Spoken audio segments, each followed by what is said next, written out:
Hello everyone, so welcome to my English Law channel, and I'm carrying on my video about grievous bodily harm.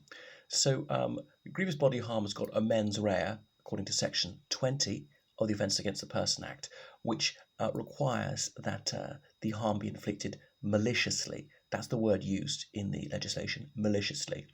And in R against Cunningham, it was decided this means that the harm has to be done intentionally or recklessly. So there was an important case called R and Mowat, and the late great Lord Diplock sat on this one. He who invented the Diplock courts for Northern Ireland. Anyway, he said there is no need that the defendant should have realised that his unlawful action might result in physical harm that was so serious as that it would meet the requirement of the Act. So even if he thinks it'll only be minor harm, and it actually turns out being serious harm, well, he's still guilty of grievous bodily harm. It's sufficient that the defendant realises that some injury will be done to his victim, even if he thinks it's going to be a trifling injury. So R against Savage is an important case on this one as well. So remember, there has to be a wound, just breaking both layers of skin, even if bleeding doesn't actually result. Usually it's rather more serious than that, and that's causing grievous bodily harm. So it's causing it, it's inflicting it. This can happen when you're resisting arrest, for example. Okay, so Section 20 and Section 18 of the Offences Against the Person Act have some similarities and some dissimilarities.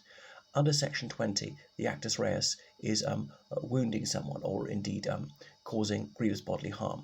But the mens rea is the intention to do so. Intention is a crucial concept in law that we should come back to time and again. Or indeed being reckless as to whether one causes grievous bodily harm. But there has to be at least an acceptance that one's going to cause, one will probably cause some level of harm. You might think it's going to be minor, but if it turns out to be serious, then you're still culpable.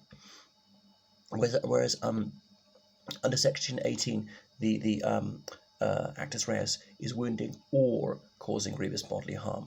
The mens rea here is intention to cause grievous bodily harm, and it's not recklessness.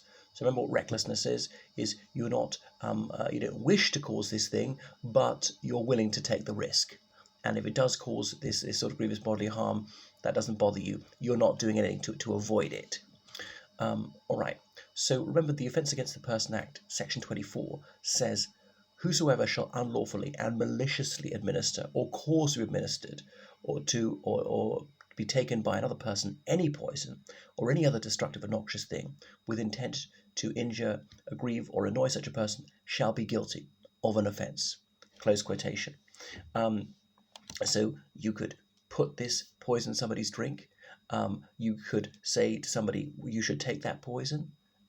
Either they're doing it knowingly, but you encourage them to do so. Or you could tell somebody else to poison another person's drink. So doing it directly or indirectly, you're still caught under this act.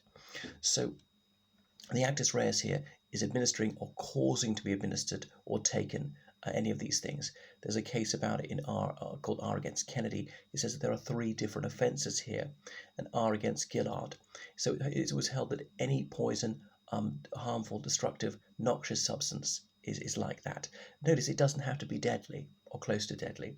Maybe think is even putting laxatives in the housed cocoa, this sort of crime. There's R against Marxus. So the thing doesn't need to be particularly harmful itself. But it could become harmful if you're given a very large dosage. It has to be unwholesome, has to hurt the person in some wise, so it must be something which is objectionable. So the mens rea here is the intention to do so, or indeed the recklessness about doing so. So even if you want to merely annoy the person, that would be sufficient, as was held in R against Hill. So Section 23 says, "Whosoever shall unlawfully and maliciously administer or cause to be administered or to be taken by any other person any poison or other destructive or noxious thing, so as thereby to endanger the life of such a person, or as thereby inflict upon such a person any grievous bodily harm, shall be guilty of an offence." Pause there. So it doesn't have to result in death, but it has to endanger the life. Now, very minor illness would not be endangering the life. If it's quite a grave illness, a survivable illness, and the person does indeed survive, then you've still put that person's life in jeopardy, and this will come under Section 23. So Section 23 has an actus reus here, is administering or causing to be administered or taken anything which is destructive or noxious. That's as in R against Cato. So the thing must be dangerous of itself, and it must lead to endanger the person's life or inflicting grievous bodily harm upon the person. So the mens rea here is the intention or the recklessness to administer this noxious substance. Notice you don't need the intention or recklessness about endangering life or inflicting grievous bodily harm. It's enough that the effect is to endanger someone's life, even if you do not wish to endanger the person's life, or that the effect is grievous bodily harm, even if you do not intend to cause grievous bodily harm. This was held in R against Cato. So let's compare and contrast sections 23 and 24.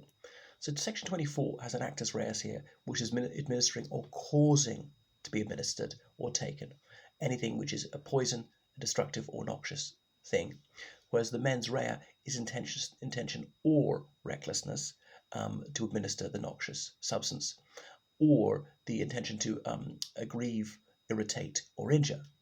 Whereas looking at section 23, the actus reus here is administering or causing to be administered or taken any destructive, noxious, or harmful thing, any poison. This leads to putting the person's life at risk or indeed imposing grievous bodily harm. The mens rea under section 23 is intention or recklessness about administering this substance which is injurious to a person's health. So that's just a little bit about grievous bodily harm, what it takes in. So grievous has to be serious. It could be life-threatening. It could be a bit less than life-threatening, but it's certainly more than minor, which would be assault or battery. So I hope you found that useful. So please book online lessons with me, George from Ireland, and I teach all areas of law, but I also do history, politics, religious studies, citizenship, French, and GCSE A-level International Baccalaureate.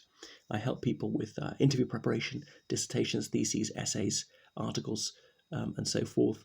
I teach people like 7+, 11+, 13+ common entrance scholarships for various competitive schools.